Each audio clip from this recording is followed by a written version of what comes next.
Você se sente inchado? Tem aquele estufamento abdominal após as refeições? Ou tem coceira pelo corpo? Sabia que isso pode ser alergia alimentar? Meu pai é médico, cardiologista da medicina integrativa, é o pioneiro em todo o Rio Grande do Sul nessa área. E num congresso aqui mesmo em São Paulo, isso aí há 23 anos, ele descobriu por aqui um método que seria capaz de identificar essa relação de alergias no corpo das pessoas. Aí então, eu na época não fazia esse trabalho, vim no próximo ano e vim descobrir esse método, na qual eu já aplico há 22 anos. Trouxe até um dado ali da OMS que hoje, atualmente, né, 10% dessa população total apresenta algum tipo de alergia alimentar. Então, assim, é bastante, né? A tendência até é aumentar isso aí muito, né? Porque o nível, a qualidade dos alimentos estão alterando muito, por N motivos, questões de agrotóxicos que existem cada vez mais, né? A própria genética, eles vão... Os estímulos todos, é Exatamente, isso. então eles vão construindo, entre aspas, os alimentos, portanto, muitas vezes isso aí altera, consequentemente, muda o funcionamento da nossa microbiota.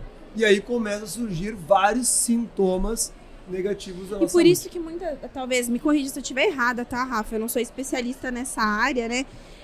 Tem muita criança que nasce hoje com um monte de alergia, né? E tá cada vez mais frequente. Eu não sei se tem algum tipo de alergia mais específica, assim, na verdade, mais comum, digamos. Vamos reformular essa pergunta. Eu acho que é legal a gente falar até desses tipos de alergia alimentar. E se você acha que tem uma que tem uma maior, assim, predominância. Eu acho que, no geral, o que mais aparece para nós lá na clínica, primeira coisa, na minha opinião, é constipação, né?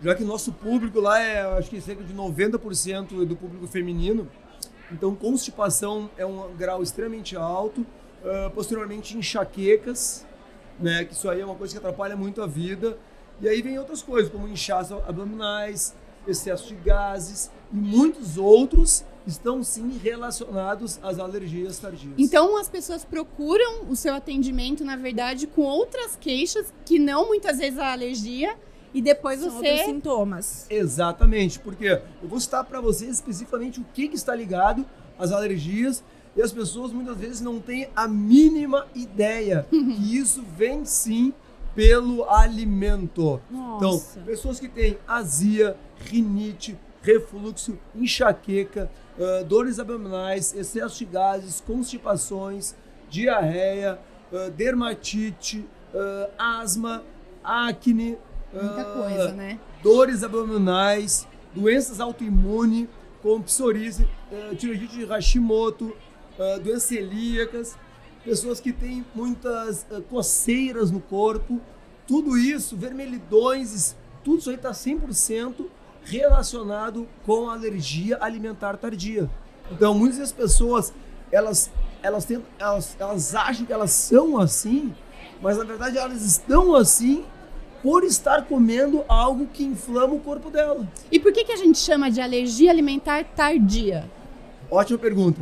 Muitas pessoas achavam que no início a tardia vinha depois de uma certa idade. Sim. Mas não tem nada a ver. Tardia é aquela resposta que vem de 2 horas até 4 dias depois que a pessoa ingeriu um alimento. Tá. Então, essa é uma resposta lenta, portanto inflamatória, que eu gosto de dizer que é a tua morte lenta, né? Porque tu vai piorando os teus sintomas sempre, e tu não tem ideia de onde ele vem. Sim. Que vem pelo alimento, obviamente, e a pessoa não tem a mínima ideia. Então a tardia vem exatamente essa, porque vem até 4 dias depois, e a pessoa não tem como ter ideia a fundo de realmente qual é aquele alimento inflamatório. Por quê? Porque ela já comeu muitas outras coisas durante esses 4 dias. Ela pode até muitas vezes suspeitar de muitos alimentos, mas não tem como saber o real alimento que é para ela inflamatório. E aí essa pessoa nasce com essa alergia ou ela vai desenvolvendo? Porque pelo que eu tô entendendo aqui, né, Lu? Sim. Diferente daquela alergia que, por exemplo, eu sou alérgica a camarão. Se eu comer, eu vou passar mal e os sintomas são... né? O que acontece? Na verdade, existem mais de um tipo de alergia. Esse caso que tu citaste, que é o teu caso, por exemplo, é dado por uma IgE. e já é uma resposta imediata. Tá. A imediata pode levar de 30 minutos até 3 horas, certo?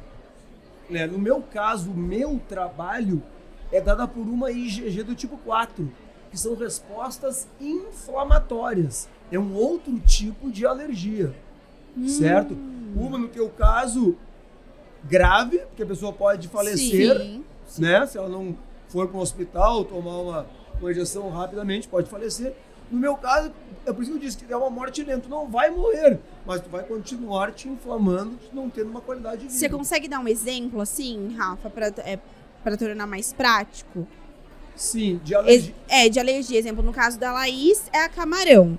E aí você falou que é algo mais imediato. No seu caso, que vai inflamando, vai de um alimento, uma lactose, a gente poderia dizer isso? Sim, na verdade, a lactose mostra uma intolerância à lactose. Isso. Né? Legal a gente falar sobre isso também, né, Lu? A diferença da intolerância para alergia. São níveis de sensibilidade no nosso corpo diferente. Né? Uma ligada à proteína, outra ligada ao carboidrato. Né? A grande questão é que hoje em dia os profissionais eles dão muita atenção à lactose somente. Né? Então eles fazem um teste para saber se tu tem essa intolerância. Muitas vezes eles tentam melhorar ou solucionar usando a enzima lactase, mas muitas vezes isso aí não é válido, porque na verdade o problema dela pode ser sim a proteína do leite, que é a caseína. Então a enzima para ela não adiantaria em nada, né? Então ela tem que descobrir mais outros alimentos que causariam esse real sintoma dela. Entendi, perfeito. Então, a partir do momento que ela começou a sentir um desconforto, é interessante, de fato, procurar fazer um teste. Claro. Tá. Porque eu gosto de deixar bem claro que isso é muito importante. Vocês podem escrever isso aí, não tem erro. Primeiro, todas as pessoas, 100% das pessoas aqui presentes, têm alguma alergia alimentar tardia. Isso é importante. Todas. E o mais importante, elas podem ter a qualquer alimento.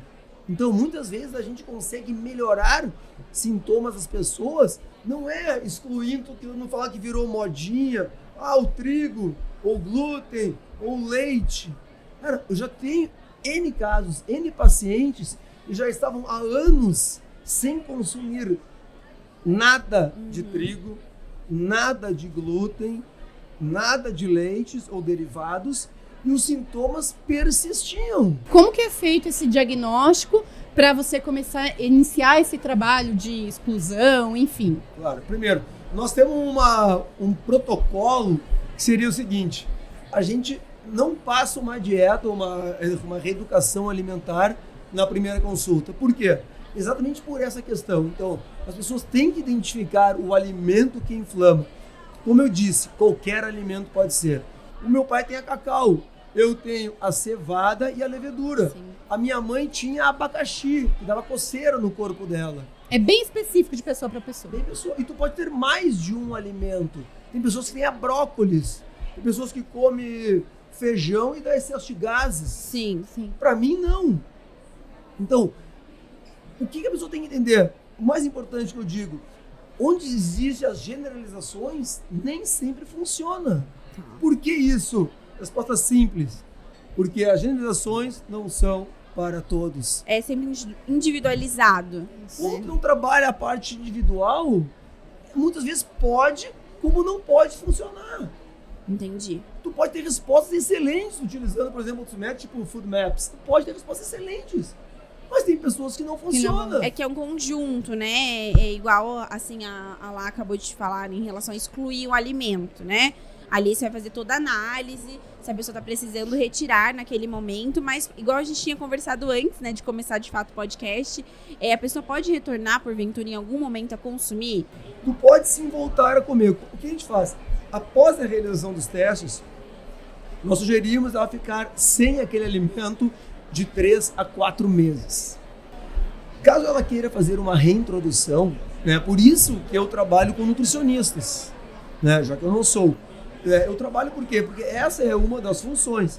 Consequentemente, o que também que ele vai fazer? Trabalhar a microbiota, o funcionamento do teu intestino, certo?